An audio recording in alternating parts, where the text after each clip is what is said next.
drive you to the Central Texas Model United Nations 2012 conference.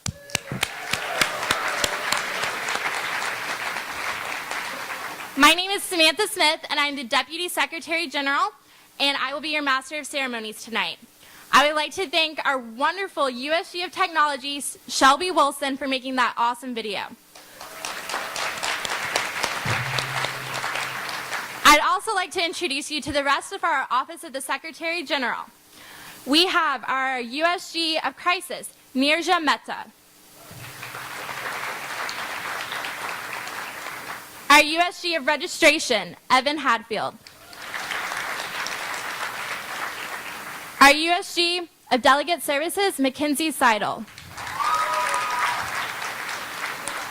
Our USG of Finances, Anissa Needell. Our USG of Public Relations, Angel Sharma. Our USG of Logistics, Mamta Mittal. Our Chief of Staff, Molly Spratt. And before I welcome this last person, I'd like to welcome all of you to our conference, advisors, delegates, staff, and distinguished guests. And now our Secretary General, Allison Hawley.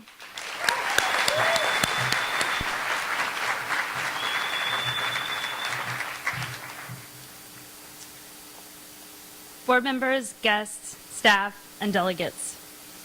It was 1 year ago that the first wave of what came to be called the Arab Spring came crashing ashore. As staffers set up rooms for last year's CTMUN conference, we checked our phones for updates. The day before hundreds of delegates debated over a common security, real-world challenges presented themselves. The dictator of Tunisia, President Ben Ali, fled his capital bound for Saudi Arabia. The revolution that would sweep the world had begun. It was nearly 7 years ago that I was sitting exactly where you are today. Okay, so perhaps not right here. It was in a building on the other side of campus, and I was sitting, extremely nervous, in a room with no more than a handful of other delegates. I was a novice, new to Model UN. I didn't really know the rules of procedure, and unfortunately, I didn't know a whole lot about Venezuela, the country I was representing. But today, I stand before you changed by my life experiences. These experiences have been many and will certainly be overshadowed by those to come. But between that cold day in January 7 years ago and today, Model United Nations has been perhaps the most transformative element of my life. I say it to you quite simply. Model UN has changed my life. The world before you has changed too. It has grown wiser and more free. It has again begun to learn the lessons of democracy. The people have picked up speed in their march toward freedom. And so the questions before us all, whether right here in Austin or in Damascus, are what do we do to learn from our experiences, and how do we use them to make our lives and our world better? As a delegate attending CTMUN or as the Secretary General, the lessons learned from Model UN vary. As a delegate, cooperation and compromise are most important. As a decision maker, leadership is the top priority. In both, public speaking, time management, and organization are key. Because I have participated in Model UN, I have traveled to cities around the world that I probably wouldn't have otherwise. I have met people from varied backgrounds and circumstances, and without Model UN, I would not have met some of the most wonderful people that I've ever known. I use this opportunity then to specifically thank those who have made this conference possible. The members of the Office of the Secretary General for all the hard work they put in to make this a successful conference. The members of the Secretariat, your moderators, directors, rapporteurs, and crisis staffers, and whether behind the scenes or running notes in committee, I thank the conference advisors. I don't say these things to be redundant. You've certainly heard all this before, and I say them because I have personally experienced how powerful this can be. Sure, it's fun, but more than that, Model UN serves as an educational vehicle that enhances and even surpasses what can transpire in a classroom. Classroom learning is critical, but it must be supplemented with experience, and Model UN is that experience. Sitting in committee, you may think to yourself that there's certainly something better that you could be doing with your weekend. And granted, on some weekends there are. But you may think to yourself that you don't have the ability to transform the international order. So why are you here? You're here because you, or your sponsor, recognize that the lessons of Model UN transcend mere knowledge of international relations. The revolutions of Tunisia, Egypt, Libya, and now Syria are based on one simple truism: the belief that all humans should have the right to pursue their life to the fullest, free from fear. The people of these nations and others around the world struggle to free themselves from the chains of dictatorship and invent an end to corruption and censorship. The people of these nations recognize their part in building something just and larger than any individual. They risk revolution to build the society that we take for granted. Maybe you learn from them, their vision and their boldness, and apply the lessons that they have taught us here. In these next 3 days, challenge yourself to speak up, to work with other delegates in a positive manner, to use your time here wisely, and to work across the differences. Because in the wise words of Theodore Roosevelt, these traits are the decisive factors in both the lives of nations and individuals alike. The skills that you will gain here are some of the most valuable tools you can have, and I charge you with this: learn them well. The United Nations has a role to play in restoring trust. We can work to end violence, we can work to end discrimination, and to end statelessness. We can begin generating solutions to problems that plague our world in all its richness. We need new solutions, bold visions and ideas, uniters, not dividers. We need leaders, not politicians. And here, that is you. And today we begin inventing not only an end, but a new beginning. On behalf of the Office of the Secretary General, the Secretariat, and all those involved in making this conference what it is, I welcome you to CTMUN 2012.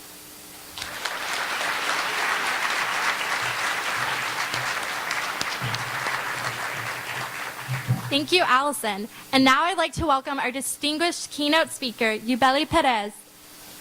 Ms. Perez is from the Multicultural Refugee Coalition. She's originally from Colombia and has immigrated to Austin and is now helping other refugees get more accompanied to their new life in America by helping with immigration processes and other things of that sort. So I'd like to welcome Ms. Perez to the stage. Thank you.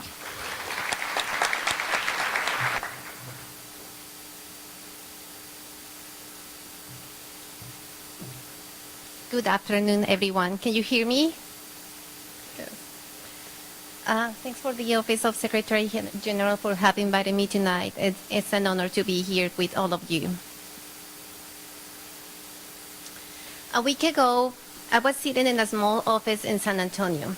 In front of me, an immigration services officer was testing my knowledge about the United States history and civics. It was the last step of a long journey that began 8 years ago. While he was reviewing my application to apply for citizenship and naturalization, I was remembering how in January 2004, I was feeling sad and discouraged because my husband and I had just left our country, Colombia. And had begun a new life in a place where we didn't know anybody, didn't speak the language, and I was confused every time I saw a sign or a bumper sticker with the sentence, "Don't mess with Texas." Like us, millions of refugees and asylees have run away from their homelands and have come to America to be protected and secure. All of us didn't come for the same reasons. Some had to leave because their countries have been in civil war for decades, and some because they were persecuted for their religion or political views. But what all of us have in common is fear for all lives. My country, Colombia, has seen the longest internal armed conflict in the world. For more than 40 years, the struggle between the government and the guerrilla has led to millions of victims and more than 4 million internal displaced people. Farmers and countrymen with their families had left their lands and had moved to the cities in search of peace. They feared their children will be abducted by the guerrilla and trained to be killed others. Or the guerrilla or other armed groups will take control of their lands and conduct illicit activities like growing poppy or hoja de coca fields becoming cocaine and heroin. The Colombian government has fought the insurgents for 4 decades and has had different approaches. Peace dialogues in the late 80s and early 90s made possible that the M19, the Movimiento 19 de Abril of April, 19 of April movement, and the EPL, the Ejército Popular de Liberación or National Population Army, were demobilized. But others failed and became strong, like the FARC, the Fuerzas Armadas Revolucionarias de Colombia or Armed Forces, Revolutionary Armed Forces of Colombia, or the ELN, the Ejército de Liberación Nacional or National Liberation Army. These two rebel groups in the late 90s became aware of their biggest weapon. It wasn't a firearm. It was any Colombian traveling in the country or any Colombian living in any city. The FARC and the ELN were terrorizing towns and kidnapping citizens. Between 1998 and 2002, thousands were abducted. Some of them are still captive and have been kept in cages with chains around their necks. Military operations have rescued some of the hostages.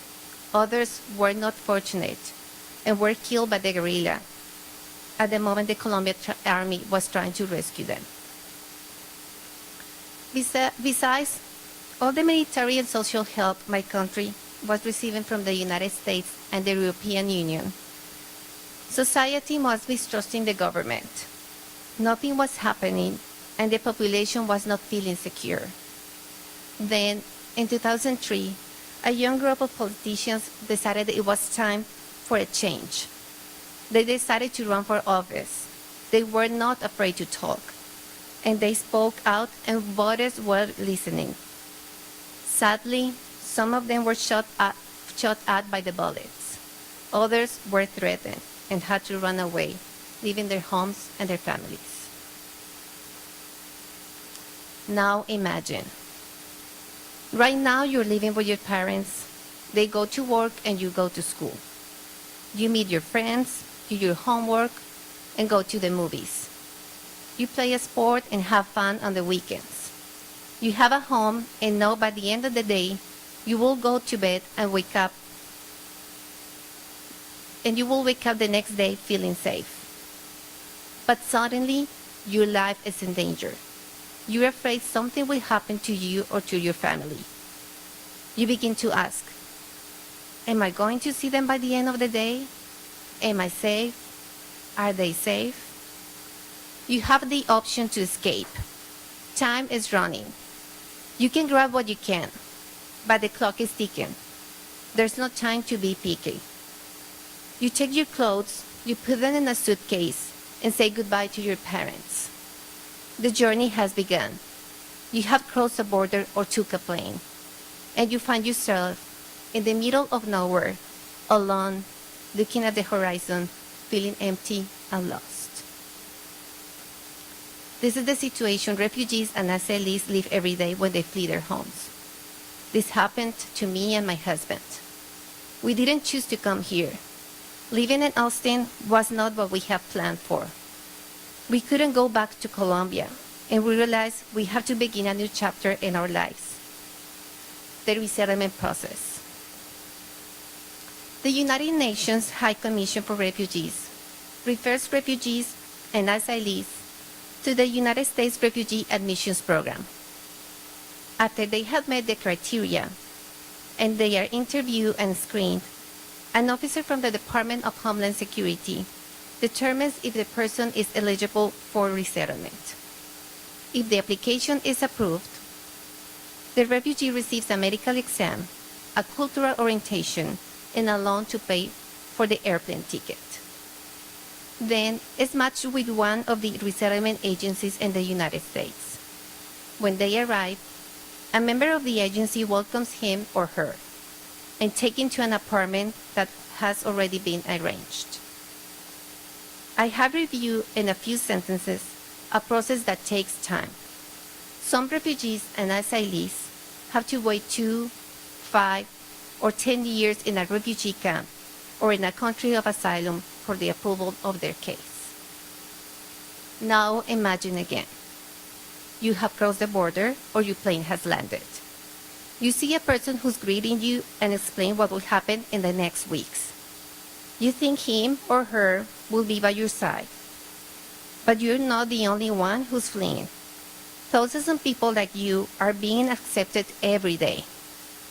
The next morning, you wake up and begin to talk with others, and you realize they don't speak your language. You have no money, and you have to feed your family. However, there is hope. You feel safe. It's an unknown place, but there's an inside force that's embracing you and telling you, welcome home. My resettlement agency was Caritas of Austin. The building on H Street and 7th, for those of you who are familiar with Austin, was my second home for 6 months. Our first weeks, the case managers were flooding us with information. How to look for a job, where to go to learn English, grocery shopping, find our next apartment, and how to pay the rent and the utilities. In general, there's one caseworker for each family. My husband and I were lucky because our case manager spoke Spanish, and it was an advantage for us living in a state where half of the population is bilingual. Other refugees and asylees don't have that benefit. Sometimes the resettlement agencies lack of translators and volunteers, which makes the process complex and difficult. It's hard to find persons who speak Swahili, Nepali, or Burmese. At the beginning, the meetings with caseworkers were weekly. They measured our progress and they decided we could have bi-weekly or monthly meetings. Because the Refugee Assistance Program, authorized by the Federal Refugee Act of 1980, only provides services up to 8 months. And more refugees and asylees come every month. Caseworkers work with different refugees' families at the same time. In 2004, the year that I came, there were families from Afghanistan, Liberia, Congo, Cuba, Ethiopia, Sudan, Iran, Serbia, and Vietnam. By the end of the year, our time had come. We realized the end of the resettlement program was almost there. I still remember my last day. One of the case managers was giving us last advice, and he asked us if we would like blankets for the winter. We accepted 2 and said goodbye to him. We still have them at home, and we use them when it's cold. Imagine again. The resettlement process has ended.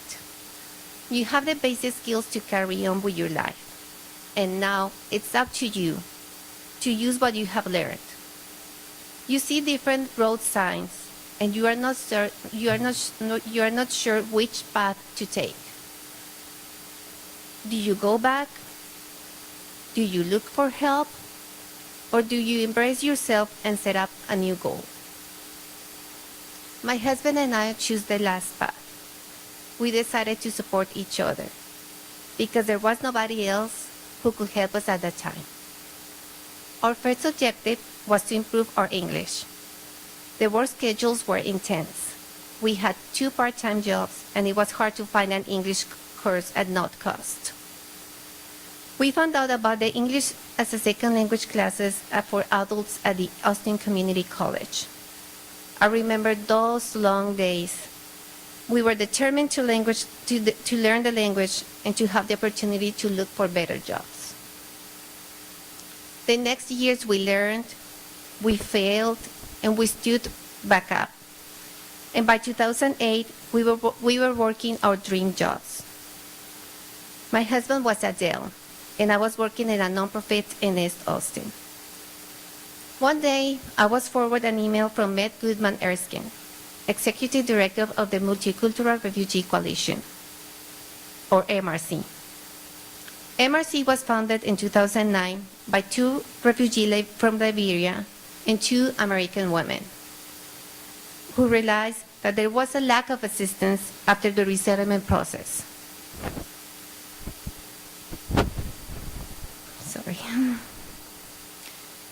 and who realized that there was a lack of assistance at the resettlement process for refugees and asylees who were at the end of the road like my husband and I, looking at the signs and feeling lost. They were not ready to continue the path, and some of them were so discouraged they were thinking going back home. One Thursday night, I went to observe their programs. There's a structured program called Pathways to Self-Sufficiency that provides education and sense of community for refugees and asylees. Job skills, computer program, and English as a second language classes are provided Thursday nights. Refugees go to a community garden Saturday morning to grow their vegetables, and in the afternoon they go to a sewing class to learn how to make clothes for themselves and their families. Sundays is sports time, where soccer players from different countries gather together to play in the Austin Men's Soccer Association, including my husband. MRC serves refugees from different countries: Congo, Iraq, Burundi, Bhutan, Nepal, Somalia, Ethiopia, Burma, Afghanistan, and Cuba.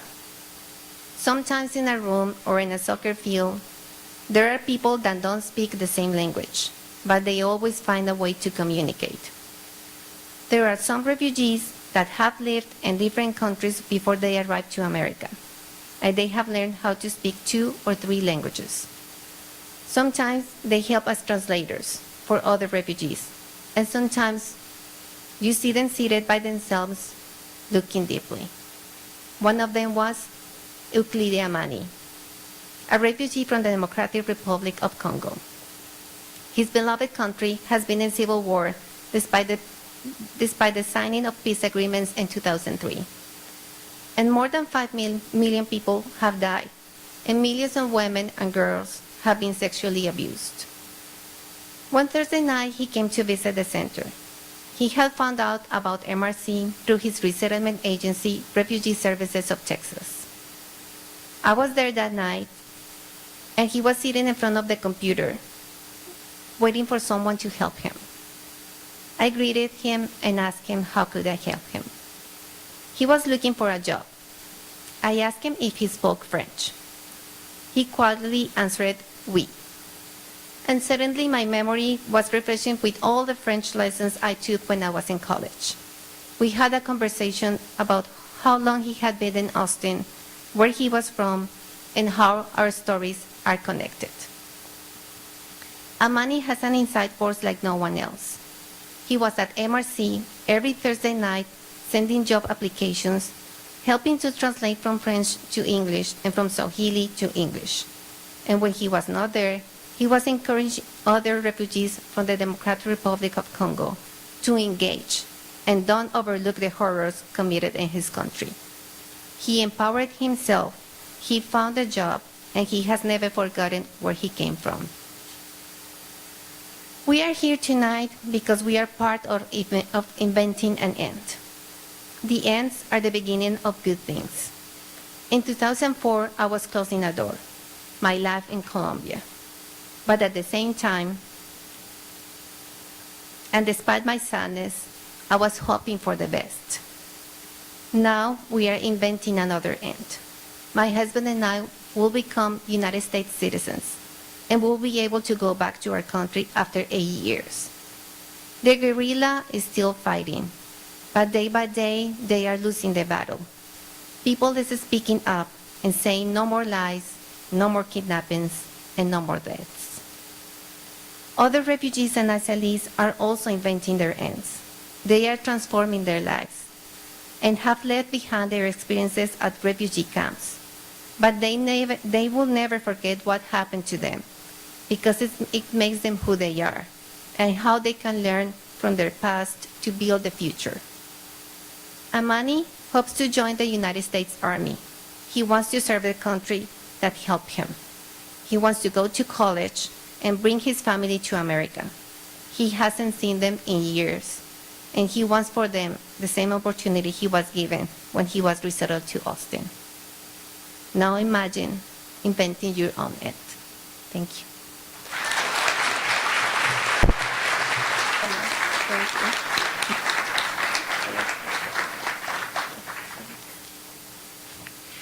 Thank you, Ms. Perez, for coming here tonight and sharing your experiences with us. Well, everyone, thank you for joining us for our opening ceremonies. And with this all taken care of, I now declare CTMUN 2012 officially open.